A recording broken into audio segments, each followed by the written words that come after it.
The mercury in the glass tube mounted outside Orion Duskwalker's general store read 42 degrees above zero at dawn on February 3, 1888. A temperature so grotesquely wrong for Montana Territory in deep winter that the horses along Eagle Pass's Main Street stood with their ears pinned flat, refusing to drink from troughs where ice should have been 3 inches thick. The false warmth had persisted for 2 days now, melting snowdrifts into treacherous slush, fooling the 217 souls of Eagle Pass into believing that perhaps this winter might release its grip early. Children played in the muddy streets without coats. The schoolteacher propped open her door to let in the unseasonable air. Farmers who had been rationing their dwindling hay supplies turned their remaining cattle out to graze on the brown grass emerging from the snow. But 12 miles south, in the bottomland the locals called the bog, Agnes Jessop's dun mare, Hickory, stood rigid in her stall, pawing at frozen ground that should not have been thawing beneath her hooves.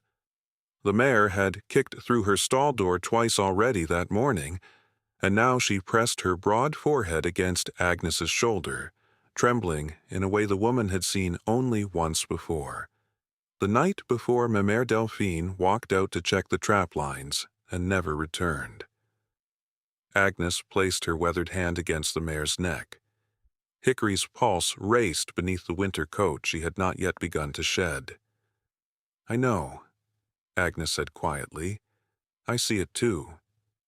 She had arrived in Eagle Pass 7 years prior, in the spring of 1881, a widow of 23 with $87 sewn into the hem of her traveling dress, a trunk containing her grandmother's preserving crocks, and a grief so heavy it had bent her spine for the entire journey west. The consumption had taken her husband Samuel in the November before, 3 months after their wedding, leaving her with nothing but debts in the French-Canadian logging town where she had been born. The debts she paid by selling their cabin.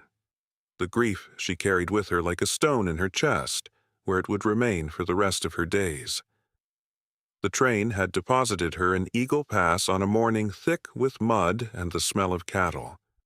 She had stepped onto the platform with her single trunk, a woman alone in a territory where women traveled only in the company of husbands or fathers, and she had felt the stares of the townsfolk like heat from a forge fire. The land office clerk, a thin man with spectacles and ink-stained fingers, had laughed aloud when she inquired about the 12 acres of bottomland south of town. "That is the bog, ma'am," he had said, not unkindly. "Worthless mud. Floods every spring. No respectable farmer would touch it." "I am not a farmer," Agnes had replied, "and I do not require respect." She had paid $14 for the 12 acres, less than the cost of a single acre of the good upland property where the other homesteaders built their claims. The clerk had taken her money with an expression of bewildered pity, clearly believing he had just witnessed a foolish woman throw away what little she possessed. But Agnes had seen something else entirely when she walked those 12 acres for the first time, her boots sinking into the rich black mud that the other settlers dismissed.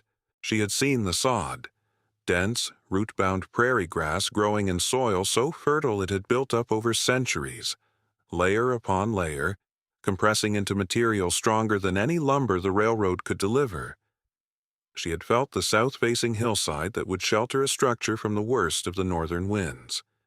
She had noted the way the land drained, observed the height of the watermarks on the cottonwood stumps from spring floods past, calculated exactly where to build so that the water would flow around rather than through. Mère Delphine had taught her to see this way. Her grandmother had been born in a stone house in Normandy, married at 16 to a trapper bound for the Quebec wilderness, and widowed at 30 when that trapper fell through spring ice on the St. Lawrence and drowned. She had raised 5 children alone in a cabin she built with her own hands, learning to read the land the way other women read scripture. When the wild geese flew south before the leaves turned, she knew to lay in extra stores. When the squirrels buried their acorns deeper than usual, she knew the winter would be long. When the spiders built their webs thicker and closer to the ground, she knew the snows would come early and hard. "The earth speaks," Delphine had told Agnes when she was barely old enough to hold a preserving jar steady. "But she speaks in whispers. You must learn to hear." Agnes had learned. Through the long Quebec winters, she had stood at her grandmother's side, slicing apples thin for drying, packing crocks with salt and vinegar, smoking fish over slow fires until the flesh turned the color of mahogany. She had learned to read the birds, to watch the way they flew, to note when they gathered in unusual numbers or scattered without apparent cause. She had learned that survival was not a matter of luck or providence, but of attention, of seeing what was there instead of what one wished to see. And then, the winter Agnes turned 16, she had learned the hardest lesson of all. Delphine had set out to check the trap lines on a morning that seemed mild, the sky clear and pale. Agnes had begged to come along, but her grandmother had refused, saying the girl needed to finish the batch of maple syrup she had begun reducing that morning. "I will return before dark," Delphine had promised, pulling on her snowshoes. "Keep the fire steady." But the clouds had rolled in by noon, thick and fast and angry, and by 2 in the afternoon the snow fell so heavily that Agnes could not see the woodpile 10 feet from the cabin door. She had kept the fire burning all night, all the next day, all the following night, until her grandfather's brother arrived with the rescue party and found Delphine's frozen body half a mile from the cabin, curled beneath a spruce tree with her arms wrapped around herself, her eyes open and fixed on nothing. The searchers said she must have become disoriented in the whiteout, walked in circles until exhaustion took her. They said it was a tragedy, an act of God, the kind of death that came for even the most experienced in the winter wilderness. Agnes knew better. Her grandmother had walked those trap lines for 40 years. She had not become lost. She had simply run out of time, caught in a storm that arrived faster than even her legendary instincts had predicted, too far from shelter to make it back before the cold claimed her. Nature gives warnings only to those who listen, Agnes had understood then. But sometimes nature does not give enough warning. Sometimes the only safety lies in preparation so thorough that when the killing cold comes, you are already inside, already warm, already provisioned. She had spent the next 7 years learning everything her grandmother had not had time to teach her. And then she had come west, to a place where the winters were longer and harder than anything Quebec could offer, to build the shelter that would keep her alive when the earth stopped whispering and started screaming. The first summer, Agnes cut sod. She rose before dawn each morning and walked the 12 acres her neighbors called worthless, studying the grass, testing the density of the root systems with the blade of her spade. The prairie sod varied wildly in quality, some sections loose and crumbly, useful for nothing, while others had grown so thick with interwoven roots that cutting a single block required 20 minutes of hard labor. Agnes mapped the good sod the way a miner might map a vein of gold, marking the locations with small cairns of stone. She had calculated precisely what she needed: 2,000 blocks of sod, each measuring 12 inches wide, 18 inches long, and 4 inches thick. The mathematics were simple enough. A structure 30 feet by 40 feet, with walls 3 feet thick and 8 feet tall, required approximately 1,600 blocks for the walls alone. Another 400 would complete the roof, layered 18 inches deep over the cottonwood beams she would drag from the river 12 miles distant. The cost, in dollars, was nothing. The cost in labor was 3 summers of her life. She began cutting on the 1st of June, 1882. The sod knife her grandmother had given her before she died, a curved blade set into a wooden handle worn smooth by 3 generations of hands, bit into the prairie earth with a sound like tearing cloth. Each block had to be cut carefully, the roots severed cleanly so the sod would hold together when she lifted it. Each block weighed approximately 50 pounds when wet, slightly less when dried. She cut 8 blocks per hour when the ground was soft, fewer when it hardened in the July heat.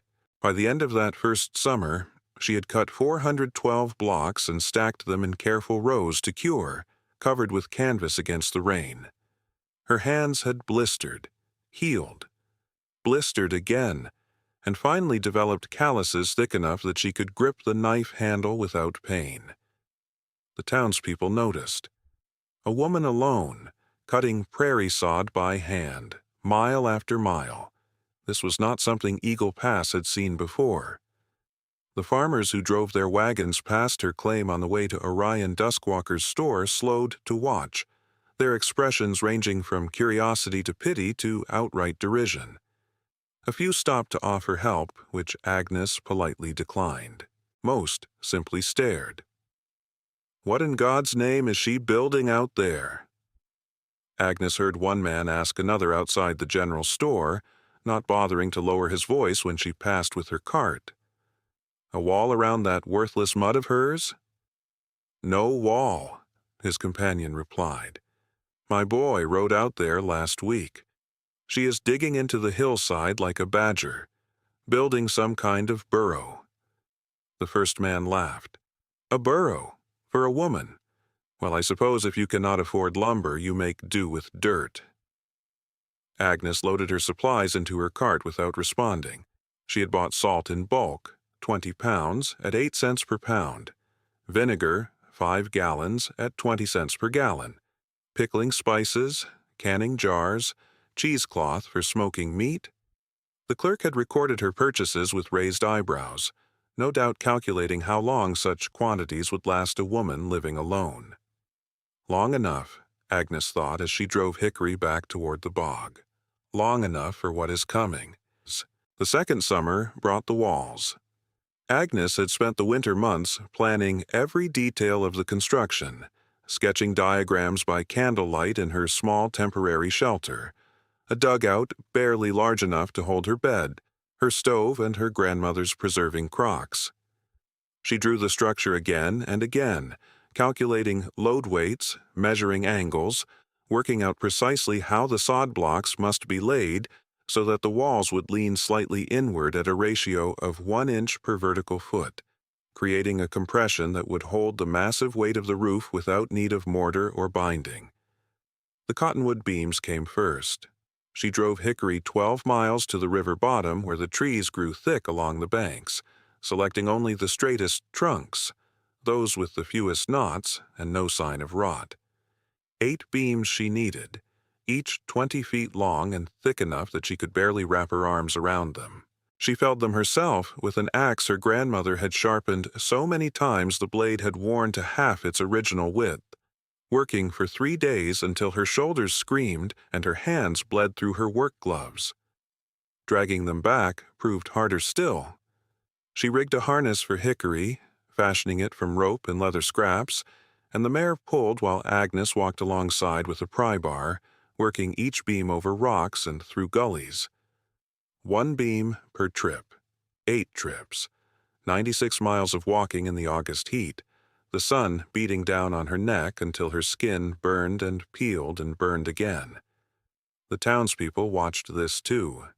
She has gone completely mad, Patience Duskwalker announced to the ladies assembled for the Tuesday quilting circle, her voice carrying through the open windows of the Methodist church where they met. Agnes heard this while loading supplies at the store next door, her cart positioned beneath the church's side windows. My husband says she drags tree trunks through the prairie like an ox. An ox? A woman of 30 years, behaving like a common draft animal. Perhaps she cannot afford to hire help, another voice suggested, more charitable. A widow alone. A widow alone should know her place, Patience interrupted. She should seek the assistance of the church, of good Christian neighbors. Instead, she burrows into that mud of hers like some kind of creature. My husband calls it the ant hill, and I think he has the right of it. The name spread through Eagle Pass like fire through dry grass. Within a week, Agnes heard it everywhere, muttered by children in the streets, spoken aloud by farmers who passed her claim, printed in the margin of the general store's account book where Orion Duskwalker kept track of her purchases.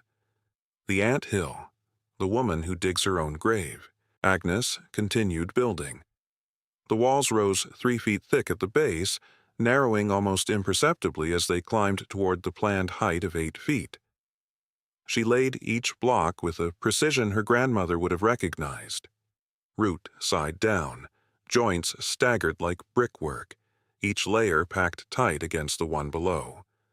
Where the blocks met the hillside she had excavated, she fitted them so closely that a knife blade could not slip between the sod and the living earth. The work consumed her summer. She woke before dawn and worked until full dark, stopping only to tend hickory and to eat the dried meat and preserved vegetables she had put up the previous autumn. Her body changed with the labor. Her shoulders broadened, her arms thickened with muscle. Her hands became so callous that she could grip a rough beam without feeling the splinters. The spine that grief had bent during her journey west straightened with the physical demands of the work, though the grief itself remained a permanent weight she had learned to carry. By the first frost of 1883, the walls stood complete. They rose from the Montana earth like something ancient, something that had always been there, the prairie grass still growing from the exposed surfaces so that the structure seemed less built than grown.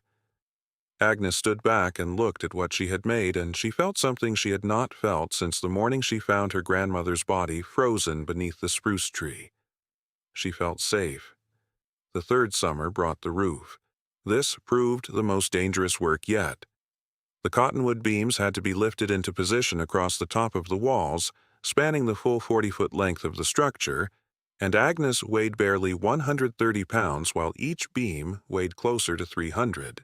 She designed a system of ropes and pulleys, anchoring them to stakes driven deep into the earth on either side of the structure, and she hauled each beam into position inch by painstaking inch, the ropes creaking under the strain, the muscles of her back and legs burning with effort.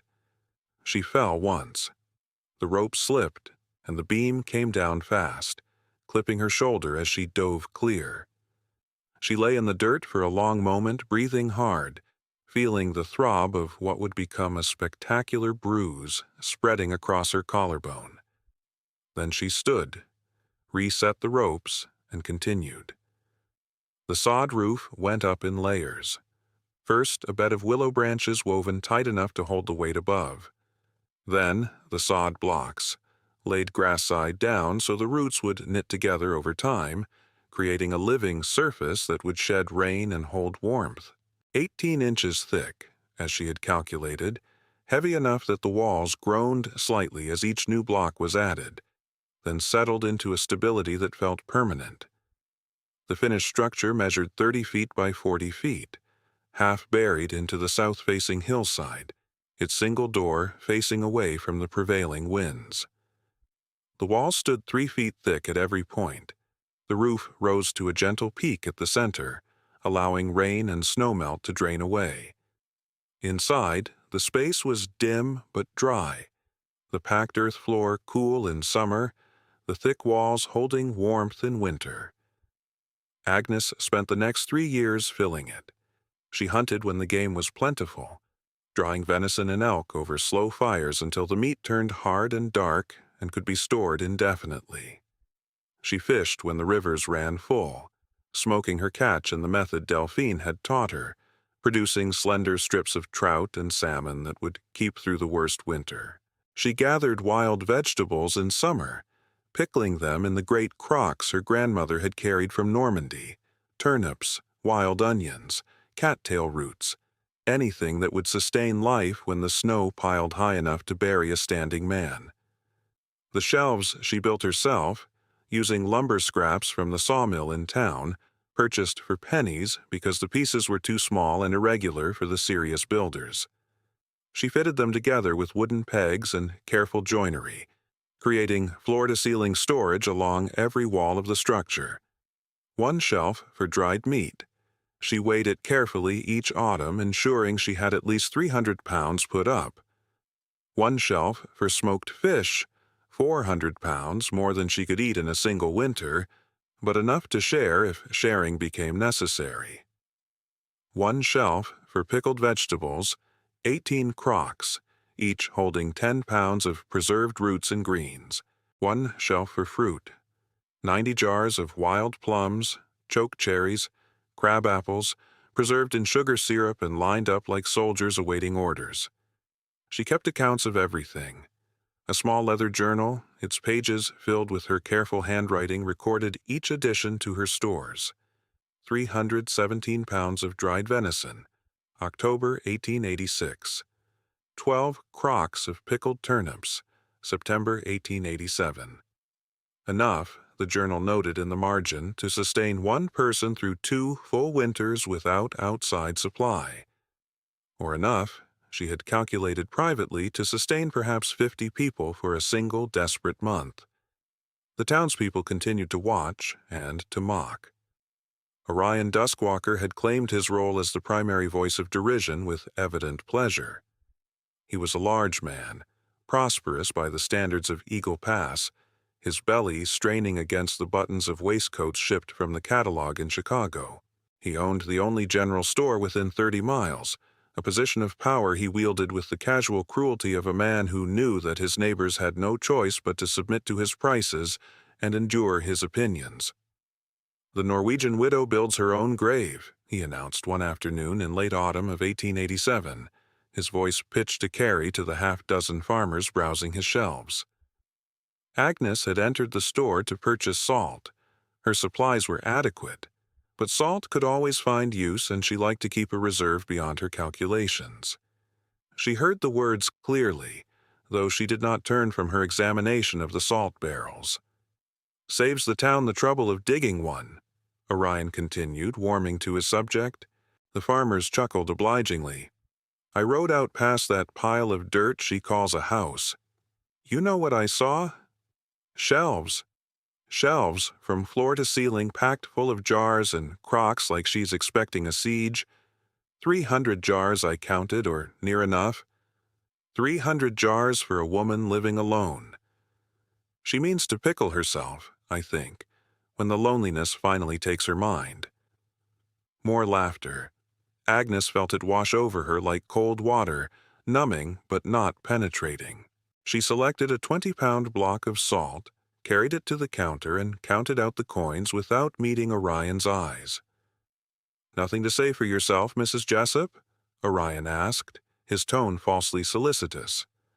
"No defense of your underground kingdom? Your neighbors merely wonder at your intentions, you understand. A woman alone, stockpiling provisions like a general preparing for war, it raises questions." Agnes placed the final coin on the counter. "My grandmother used to say that the ant stores food all summer while the grasshopper plays his fiddle in the sun. When winter comes, the grasshopper begs at the ant's door, and the ant must decide whether charity serves her better than justice." Orion's face reddened. "You compare us to insects, ma'am?" "I compare no one to anything," Agnes replied. "I merely repeat old stories. Let them laugh at the ant while the grasshopper fiddles." She took her salt and left, the bell above the door chiming her departure. Behind her, she heard Orion's voice rise again, indignant now, rallying his audience back to his side. She did not listen to the words. They did not matter. Nothing mattered except the work, the preparation, the certainty that when the killing cold came, as it always came, eventually, inevitably, she would be ready. Patience Duskwalker proved an able lieutenant in her husband's campaign of ridicule. The Ladies' Auxiliary met each Tuesday at the Methodist Church, ostensibly to quilt blankets for the poor, but in truth to exchange gossip and enforce the social hierarchies that governed life in a small town. Agnes had never been invited, a slight she accepted without complaint. She had no time for quilting circles, no interest in the petty politics of who sat where and who spoke to whom. But in the autumn of 1887, Patience made the exclusion formal. "The auxiliary has discussed the matter," she announced during a chance meeting at the post office. her voice pitched loud enough for the other women present to hear clearly. "And we have determined that membership must be restricted to those who participate in the life of the community. Those who hide in their burrows, hoarding provisions like madwomen who trust neither God nor good neighbors, such persons cannot be considered proper candidates for Christian fellowship." Agnes collected her single piece of mail, a letter from a cousin in Quebec she had not seen in a decade, and tucked it into her pocket. "I require no fellowship," she said simply. "I require only what I build myself." Patience's smile tightened. "Pride goes before a fall, Mrs. Jessup. The good book says so." "The good book says many things," Agnes replied. "It also says to store up grain against the years of famine. I wonder sometimes which verses your auxiliary chooses to remember." She walked out before Patience could respond, but she heard the outraged whispers following her down the wooden sidewalk. The ant hill, the grave digger, the madwoman of the bog. The names multiplied, each one designed to cut, to isolate, to remind her that she stood outside the community's embrace. Agnes built another shelf. She smoked another 50 pounds of fish. She dried another bushel of wild plums. Let them talk. The morning of February 3rd, 1888, found Agnes in the small stable she had constructed adjacent to her soddy, watching Hickory tremble and paw at ground that should have been frozen solid. The mare had been her companion for 6 years now, purchased from a farmer fleeing Montana for the gentler winters of Oregon, and Agnes had learned to trust the animal's instincts as much as her own observations. "You feel it," Agnes said softly, running her hand along Hickory's neck. The pulse beneath her palm raced far too fast for a horse at rest. "You know what is coming, and so do I." She had seen the signs building for 3 days now. The prairie dogs had sealed their burrows with unusual thickness, packing the entrance mounds with a density that spoke of preparation for the worst. The geese that had begun their spring migration northward, fooled like the townspeople by the false warmth, had reversed course 2 days ago, great V formations streaming back toward the south with an urgency that spoke of instinct overriding schedule. And Hickory, steady, Hickory, who had never spooked at thunder or lightning or the howl of wolves, had grown so agitated that she kicked through her stall door twice, driven by a terror she could not articulate but clearly felt. "They think I am mad," Agnes continued, her voice barely above a whisper. "Orion calls my home a grave. Patience calls my provisions the hoardings of a lunatic. But Mère Delphine knew. She knew that the earth speaks to those who listen, and what I hear now, Hickory, is a scream." She pressed her forehead against the mare's broad neck, feeling the warmth of the animal, the steady pulse of life beneath the winter coat. In the 7 years since she had come to Montana, she had never voiced her fears aloud to another human being. The townspeople would not listen. The farmers would not understand. Only Hickory, silent and loyal, could receive the weight of what Agnes knew was approaching. "A blizzard is coming," Agnes said. "The worst I have ever felt. Perhaps the worst any living soul has felt. And when it arrives, those who mock the ant will come begging at her door, if they survive long enough to find it." She straightened, ran her hand once more along Hickory's neck, and turned toward the door of the stable. The false warmth pressed against her face as she emerged, that unnatural 42 degrees that had fooled everyone except the animals and the one woman who had learned to read the warnings written in the world around her. She had tried to warn them. The previous morning, she had stopped at the blacksmith's forge, watching Einar Lindqvist shape a horseshoe over his anvil, and she had told him what the prairie dogs were doing, what the geese had done. He had laughed, not unkindly, and shaken his head. "You worry too much, Mrs. Jessup," he had said. "This warm spell is a blessing. The worst is behind us. Another few weeks in spring will be here in truth." She had tried the schoolteacher next, finding her in the single-room schoolhouse where 23 children sat at their lessons. The teacher, a young woman from the East named Caroline Marsh, had listened politely and then patted Agnes's hand as one might comfort a child who fears monsters under the bed. "I appreciate your concern," Caroline had said, "but I believe the Weather Service in Helena would have warned us if a significant storm approached. Science, Mrs. Jessup, tells us far more than old wives' tales about birds and prairie dogs." Finally, Agnes had approached Orion himself, finding him behind the counter of his store, making entries in his account book. She had told him plainly that a killing storm was coming, that the signs were unmistakable, that the town should prepare. He had listened with an expression of elaborate patience, and then he had turned to the three farmers examining tools at the back of the store and announced, his voice ringing with theatrical amusement, "The grave digger now fancies herself a prophet. Perhaps she sees the future in her pickle jars. Perhaps she reads omens in her dried beef. Tell me, Mrs. Jessup, does the salt speak to you as well? Does the smoked fish whisper warnings of doom?" The farmers had laughed. Agnes had left without another word. Now, standing in the false spring warmth with Hickory's frightened breath still warm against her shoulder, Agnes made her final preparations. She checked the stocks one last time. 300 pounds of dried meat, 400 pounds of smoked fish, 18 crocks of pickled vegetables, 90 jars of preserved fruit. She checked the water barrel, full from the spring that bubbled up through the hillside 20 yards from her door.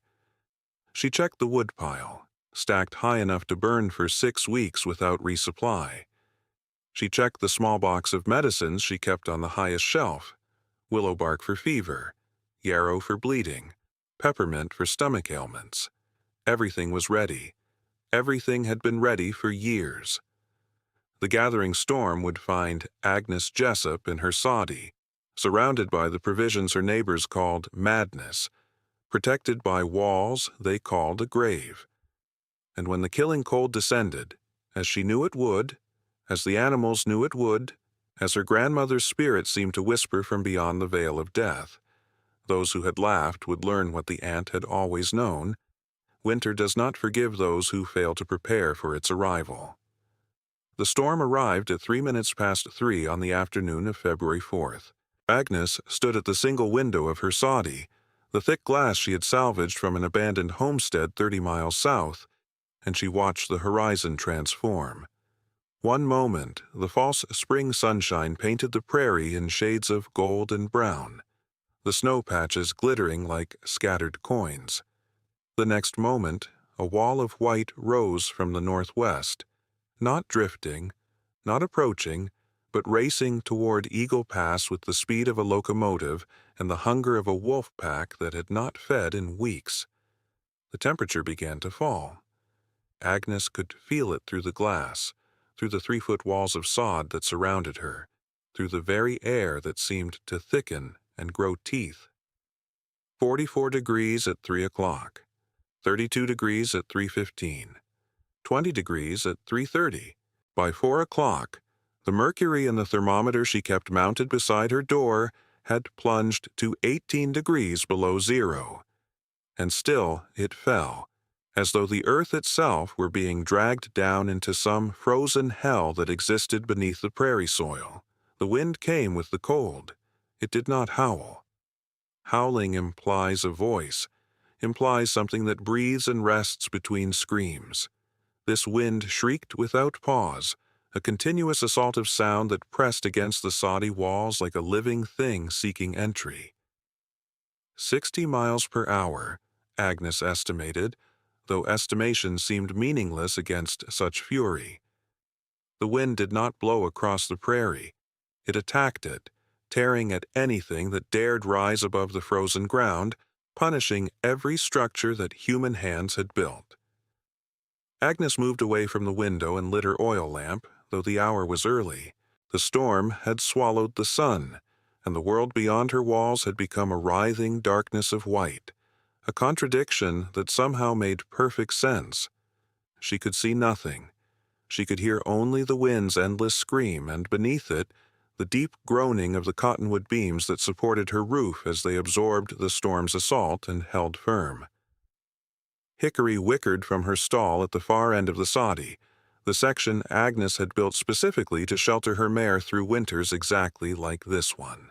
Agnes crossed to her, speaking softly, though her words were swallowed by the storm's voice before they traveled 3 feet. "I know," she said, running her hand along the mare's trembling neck. "I know. But we are safe here. The walls will hold. The roof will hold. We have food and water and warmth. We have everything we need." Hickory pressed her nose against Agnes's shoulder, seeking comfort, and Agnes stood with her in the lamp-lit darkness while the killing cold descended upon Eagle Pass. In town, 12 miles to the north, the storm found buildings that had not been built to withstand it. The plate-glass windows of Orion Duskwalker's general store, windows he had imported from St. Louis at a cost of $47 each, windows he had boasted about to every customer who entered his establishment, exploded inward at 7 minutes past 4 on the first afternoon. The wind howled through the gap like a predator finally breaking through a door it had been clawing at for hours. The temperature inside the store, which had been a comfortable 62 degrees when the first gusts arrived, plunged to 0 within 20 minutes. The stock on the shelves, the flour Orion had been selling at $3 a pound, the sugar he had priced at $2.50, the salt and coffee and dried beans he had hoarded against exactly this kind of desperation, frosted over and then froze solid.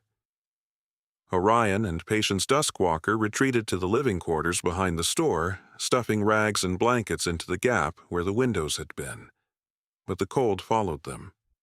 It seeped through the walls of their wood-frame building, walls that measured 6 inches thick and might as well have been made of paper against such fury. By nightfall of the first day, they huddled around their cook stove with every blanket they owned piled upon their shoulders. And still they shivered. The storm did not relent. February 5th dawned without sunrise, the sky a uniform gray-white that offered no hint of the sun's position.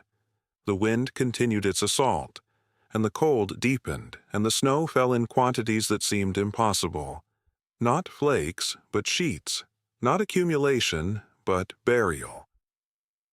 The single street of Eagle Pass disappeared beneath drifts that rose to the eaves of the buildings, and then above the eaves, and then higher still, until the town became a landscape of white mounds with only the occasional chimney or roof peak breaking the surface.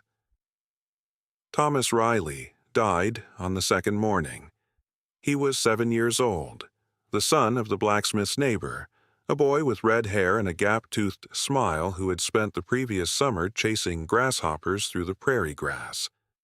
When the storm struck, he had been at the schoolhouse with the other children, listening to Caroline Marsh explain the principles of long division. The schoolhouse stood 200 yards from the Riley home, a distance Thomas had walked 1,000 times, a distance he could have crossed with his eyes closed on any normal day. But this was not a normal day. Caroline Marsh dismissed the children at 3:30 before the full fury of the storm arrived, believing they could reach their homes before conditions worsened. She did not understand, could not have understood, with her Eastern education and her faith in the weather service in Helena, that conditions would worsen not over hours, but over minutes. By the time Thomas stepped outside the schoolhouse door, the visibility had dropped to less than 10 feet. By the time he had walked 20 yards, he could no longer see the building behind him or the homes ahead. He wandered for 40 minutes, crying for his mother, his small body burning through its reserves of warmth with every step. He died within sight of the schoolhouse door. Not the door he had exited, but the door at the building's opposite end. The door he had somehow circled back to without knowing it. His body was not found until the 3rd day, when his father dug through a drift that had buried the schoolhouse steps and discovered his son curled in the snow like a child taking a nap, his face peaceful, his red hair frosted white. The widow Carpenter died on the 5th day. She was 63 years old, a woman who had buried 2 husbands and 4 children, who had survived more hardship than most souls ever face, and had emerged from each trial with her dignity intact.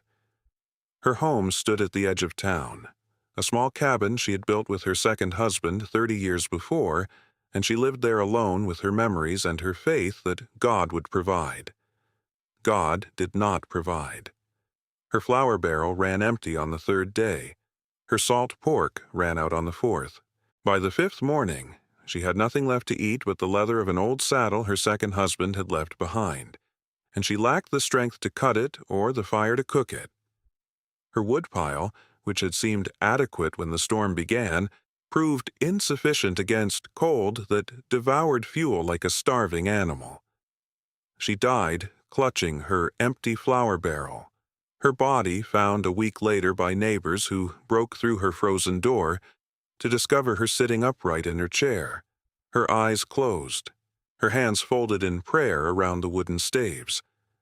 The infant Marguerite Dubois died on the 6th day. She was 3 months old, the daughter of François and Marie Dubois, a couple who had emigrated from Quebec 5 years before, and who spoke of Agnes Jessup with the casual dismissiveness of those who believed their shared heritage made them superior to a woman who lived alone in a soddy 12 miles from town. Marie had attended the Tuesday quilting circle at the Methodist Church, had joined Patience Duskwalker in excluding Agnes from the gathering, had laughed politely when Orion made his jokes about the grave digger and her profit pretensions. The Dubois home was well built by Eagle Pass standards, frame construction with proper insulation, a cast-iron stove imported from Chicago, windows that did not explode inward when the wind struck. But well built by Eagle Pass standards meant nothing against a storm that seemed determined to kill every living thing in its path. The woodpile ran low on the 4th day.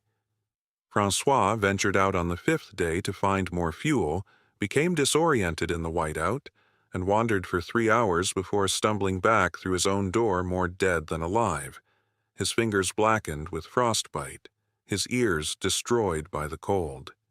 The stove went cold on the 6th morning. Marie wrapped Marguerite in every blanket she could find, pressed the infant against her own body, breathed warmth onto her daughter's face as the temperature inside their home dropped below 0.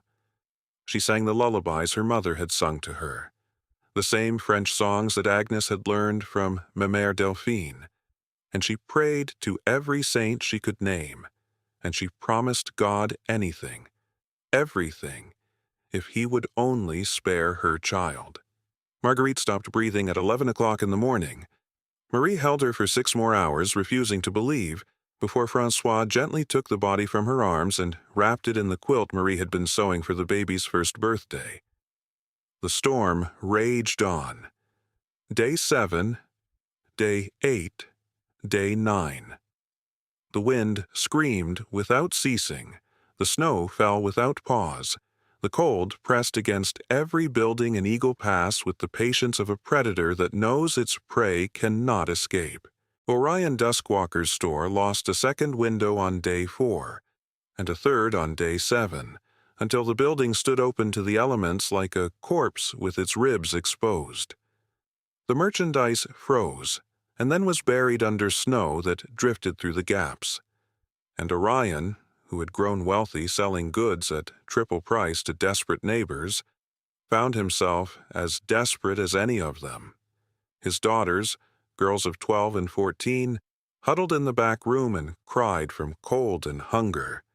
Patience rationed their remaining food with mathematical precision, calculating how many days they could survive on what remained, watching the numbers dwindle with each meal. By Day 8 they had nothing left but dried corn and water, and the corn was nearly gone. Throughout the town the story repeated itself with minor variations. The blacksmith Einar Lindqvist, who had laughed at Agnes's warnings, watched his forge freeze solid and his tools frost over, and his shop fill with snow until it became indistinguishable from the drifts outside. The schoolteacher Caroline Marsh, who had patted Agnes's hand and spoken of science and the weather service in Helena, barricaded herself in the schoolhouse with the bodies of 3 children who had failed to reach home and waited for death or rescue, whichever came first. The minister preached to empty pews on the second Sunday of the storm, his congregation either dead or trapped in their homes or too weak from cold and hunger to make the journey to church. And 12 miles to the south, in a soddy with walls 3 feet thick, Agnes Jessup lit her oil lamp against the darkness and sliced dried venison into thin strips and rationed her provisions with the calm precision of a woman who had spent 7 years preparing for exactly this moment. She did not gloat. She did not feel satisfaction. She felt only the weight of what she had known was coming and the sorrow of knowing that others had not listened. The wind screamed against her walls, but the walls held. The cold pressed against her roof, but the roof endured. The storm threw everything it had against the anthill, and the anthill did not yield. On the third day, a figure appeared. Agnes heard the pounding before she saw the man, fists against her door, desperate and weak, barely audible above the wind's endless howl. She rose from her chair beside the stove, crossed to the door, and hauled it open against the pressure of the storm. Jonas Muller stood on her threshold.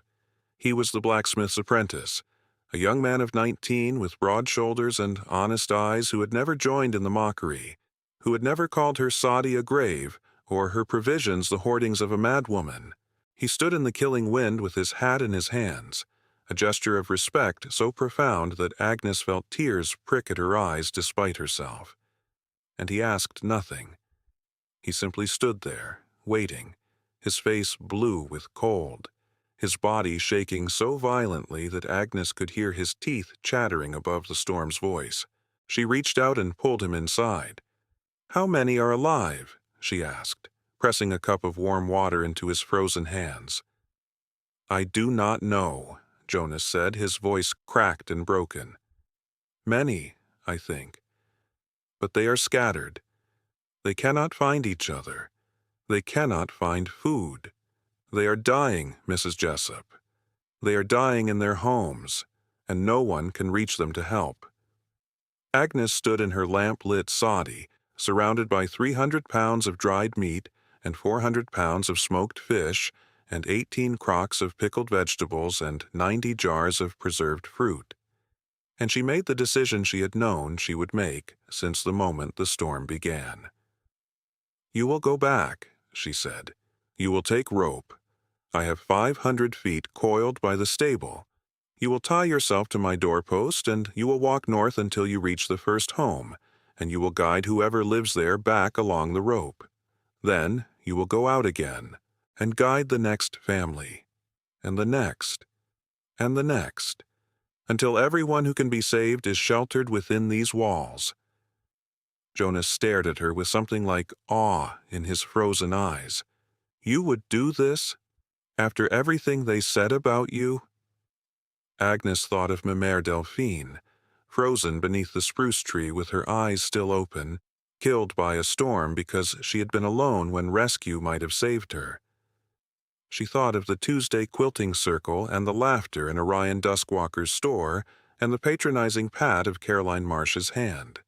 She thought of every insult, every exclusion, every moment she had been made to feel like something less than human, because she had chosen to prepare for a future others refused to see. And then she thought of Thomas Riley, 7 years old, dying alone in the snow within sight of the schoolhouse door. "I would do this," she said, "because my grandmother taught me that winter does not choose its victims based on whether they deserve to die. It simply kills whoever is not prepared to survive it. I am prepared. They were not. But that does not mean they deserve to freeze." Jonas Muller took the rope and went back into the storm. Jonas Muller brought the first family back along the rope within the hour. The Hendersons, a couple with 3 small children who had been huddled in their frame house watching their fuel supply dwindle to nothing. The children came through Agnes's door with eyes too large for their pinched faces, their mother clutching the youngest so tightly the infant could barely breathe. Agnes said nothing about the quilting circles from which she had been excluded, nothing about the laughter she had heard when she passed the Henderson wagon on the road to town. She simply pressed warm water into frozen hands and pointed toward the corner where blankets waited. Jonas went back into the storm. Throughout the third day and into the fourth, he made the journey again and again, each time returning with more survivors clinging to the rope like drowning souls grasping a lifeline. The blacksmith Einar Lindqvist arrived on the fourth day, his massive frame diminished by cold and hunger, his forge-hardened hands shaking as he accepted a strip of dried venison from Agnes's stores. He did not meet her eyes. Caroline Marsh came on the fifth day, the schoolteacher who had spoken of science and weather services, her Eastern education worth nothing against the killing cold. She wept when she crossed the threshold, though whether from relief or shame Agnes could not tell. By the sixth day, 37 people sheltered within the ant hill.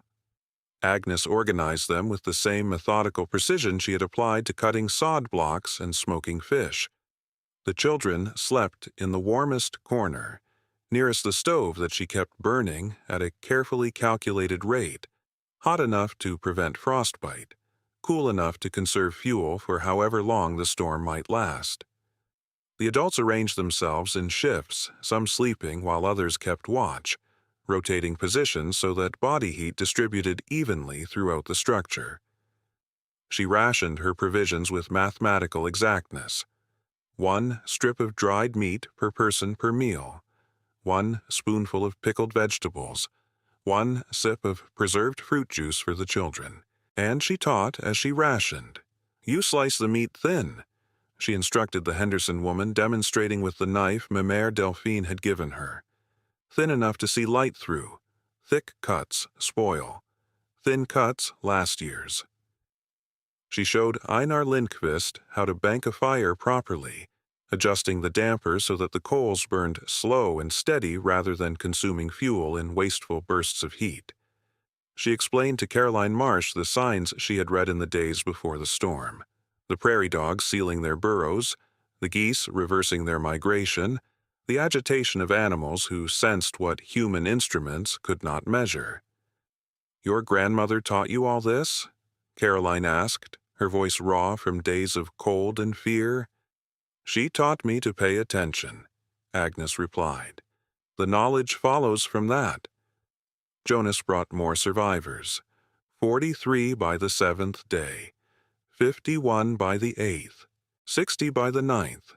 The soddy so crowded now that people slept sitting upright, their bodies pressed together for warmth, their breath forming clouds in air that remained cold despite the stove's steady heat.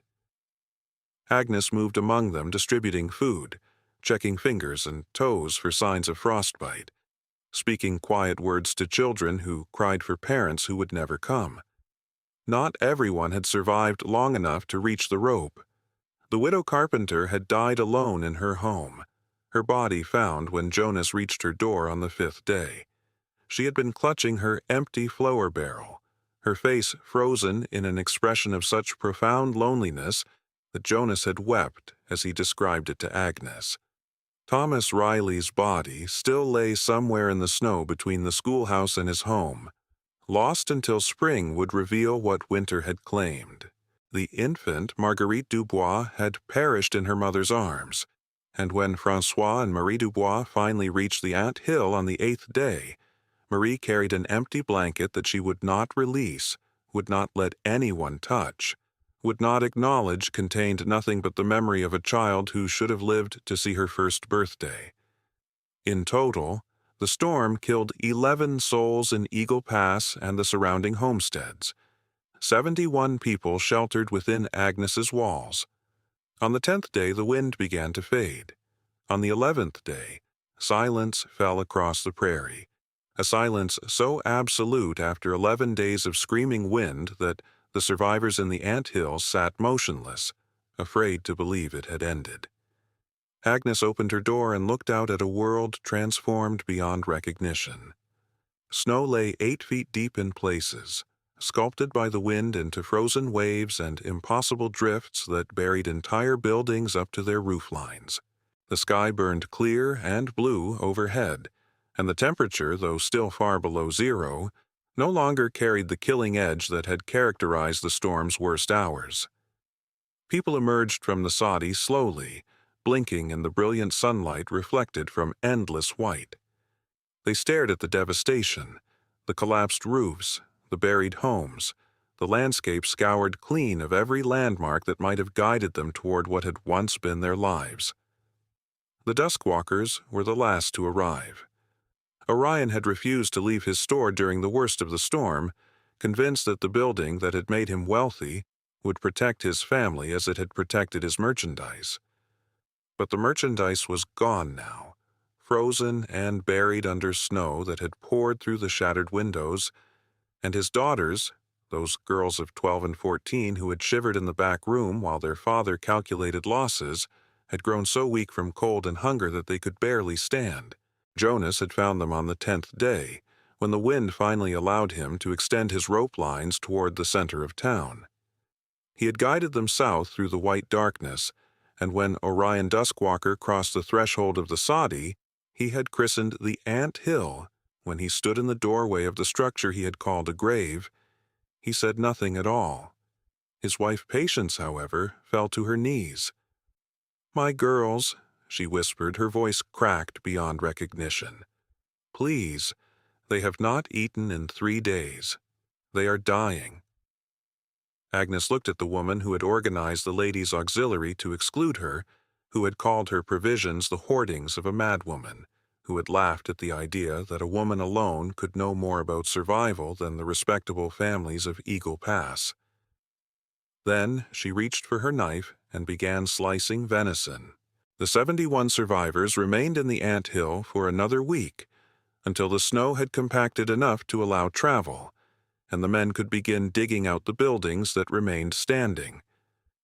During that week, they ate Agnes's provisions, the meat she had dried over 3 winters, the fish she had smoked, the vegetables she had pickled, the fruit she had preserved. They consumed what had taken her 7 years to accumulate, and she gave it freely without hesitation, without keeping accounts or demanding repayment. When the survivors finally departed to assess what remained of their homes and their lives, Agnes's shelves stood nearly empty. The stores that would have sustained her through 2 winters had sustained 71 people through 2 weeks, and she would need to begin again, cutting more sod to repair what the storm had damaged, smoking more fish, drying more meat, preparing once more for winters yet to come. She did not regret a single jar. The gathering came in April.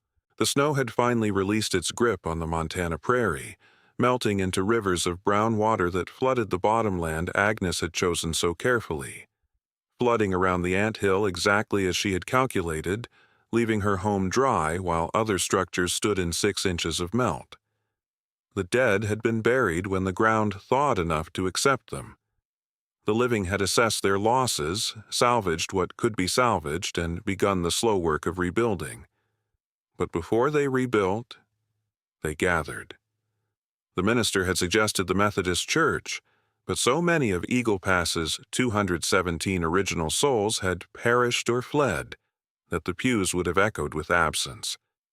Instead, they came to the Ant Hill, 63 survivors of the storm, standing in the April mud outside the Saudi that had saved their lives, waiting for something none of them had been able to name.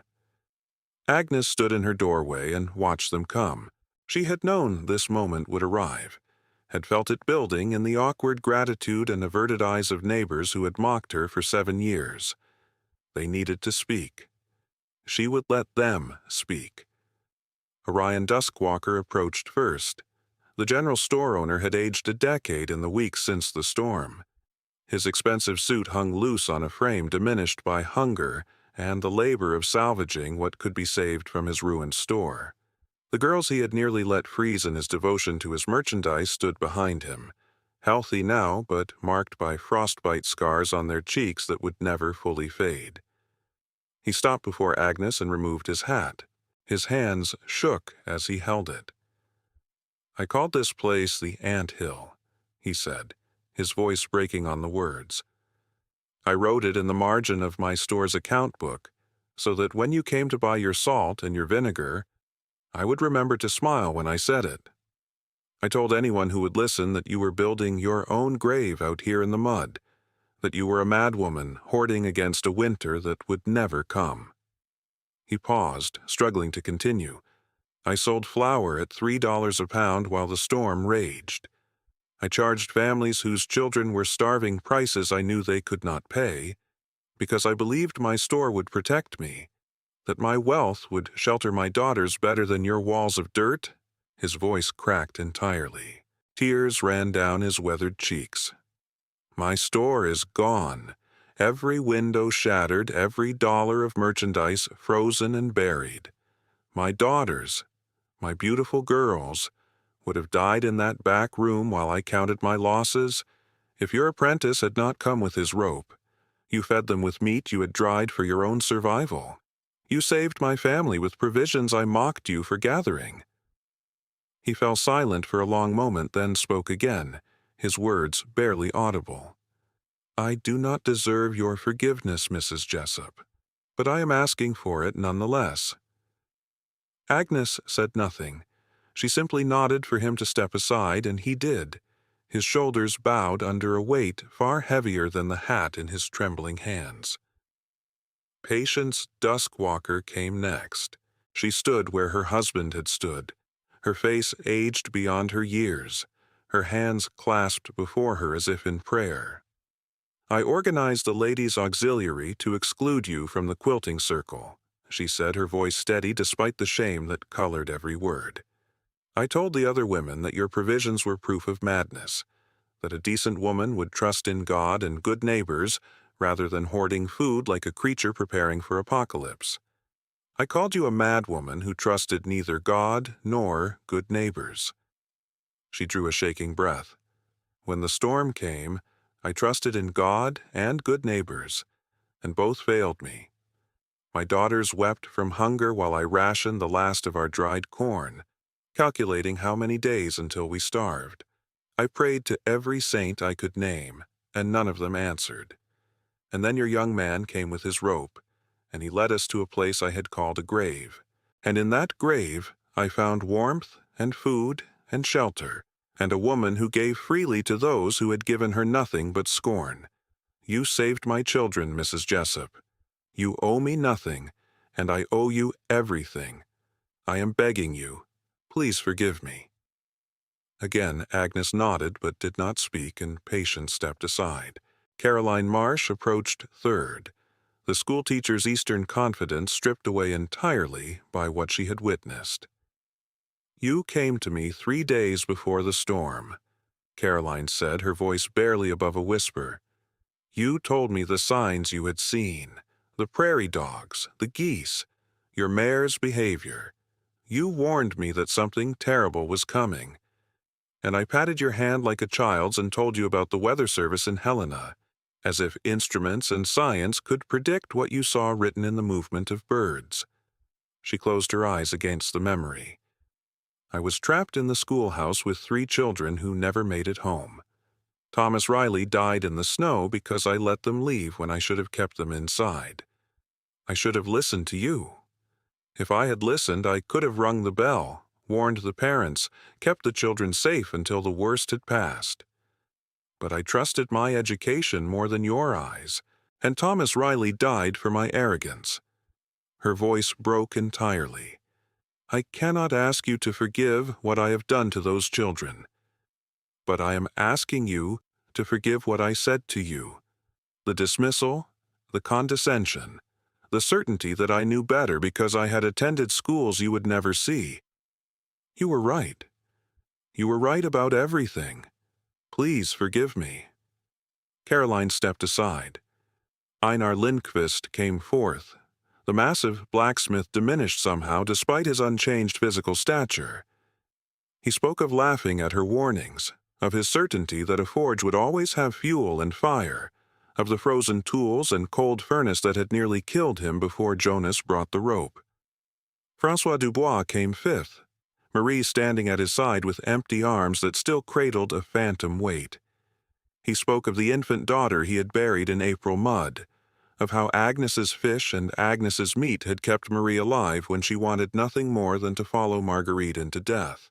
When they had all spoken, 5 confessions, each following the same terrible pattern of mockery remembered and suffering endured and salvation acknowledged, Agnes finally stepped forward from her doorway. The gathering fell silent.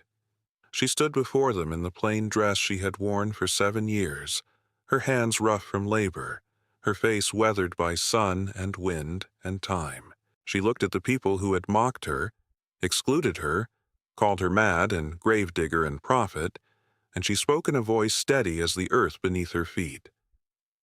"My grandmother Delphine told me something I have never forgotten," Agnes began. "She said that winter does not hate.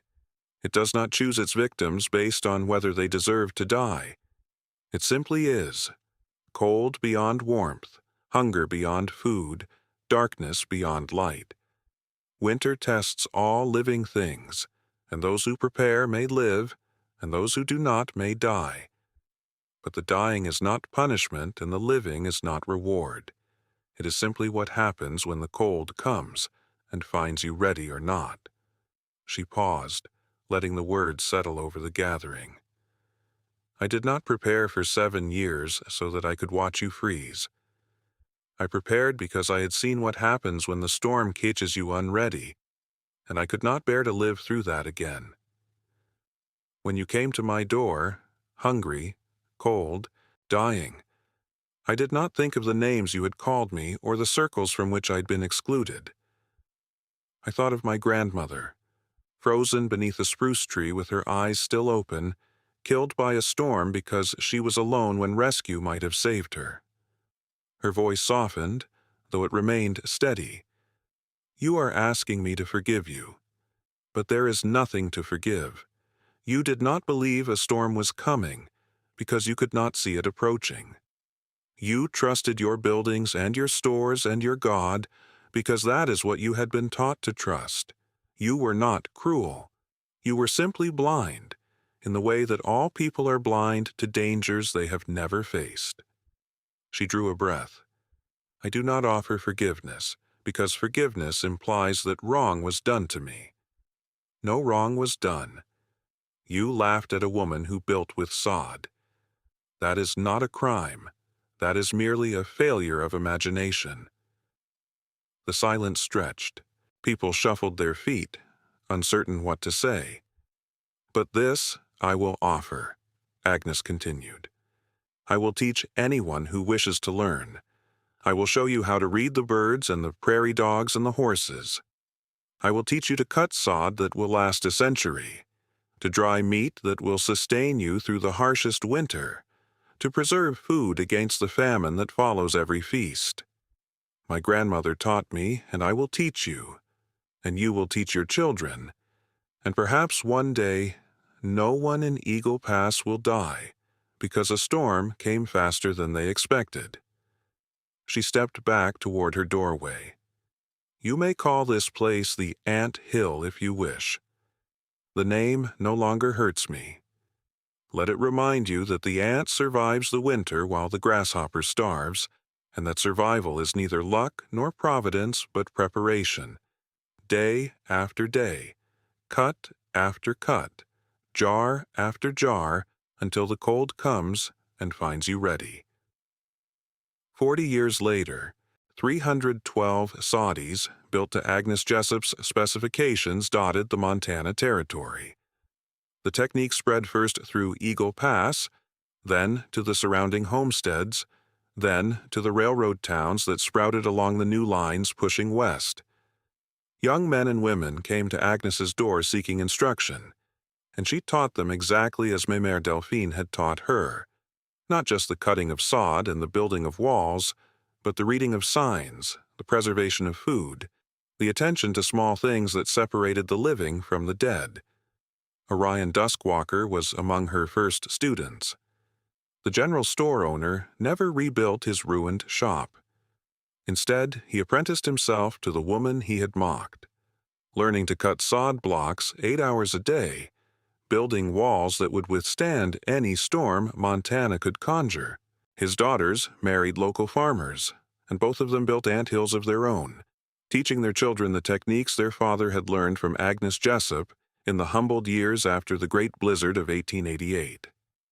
The term ant hill lost its mockery within a decade. When people spoke of building an ant hill, they meant building something solid, something prepared, something that would shelter their families when the killing cold came. The phrase entered the local vocabulary as naturally as sunrise and supper, carrying no memory of the derision with which Orion Duskwalker had first coined it. Hickory died in the spring of 1894, old for a horse but still strong enough to whinny her greeting when Agnes approached her stall each morning. Agnes buried her beneath the cottonwood trees she had dragged 12 miles to build the soddy's roof, marking the grave with a simple stone that bore no inscription. The mare had known before anyone, had sensed the storm's approach when the weather service in Helena still predicted fair skies. Agnes never forgot that, never stopped speaking of Hickory when she taught others to read the signs that animals carried in their bones. 19 people stood around Agnes Jessup's bed when she died on a February morning in 1928, exactly 40 years after the blizzard that had defined her life. They were not her children. She had never remarried after Samuel's death, had never borne sons or daughters of her own, but they were her students, and their children were her students, and their grandchildren had learned from parents who learned from Agnes, who learned from Mère Delphine, in a chain of knowledge stretching back to a stone house in Normandy. She was 81 years old. Her hands, even in death, bore the calluses of a lifetime cutting sod and preserving food and preparing for winters that came and found her ready. The anthill still stands. Visitors come each February. When the anniversary of the Great Blizzard approaches and the old-timers tell stories of the 11 days when the wind screamed without ceasing and the cold killed without mercy. School children walk through the doorway that sheltered 71 souls, running their fingers along walls 3 feet thick, standing in a space that has survived more than a century of Montana winters. Their teachers explain how the sod was cut, how the walls were built, how one woman's preparation saved an entire town. Above the door, carved in Agnes's own hand in the spring after the blizzard, an inscription remains legible despite more than 100 years of weathering. The earth endures. Build with her. Mère Delphine would have understood.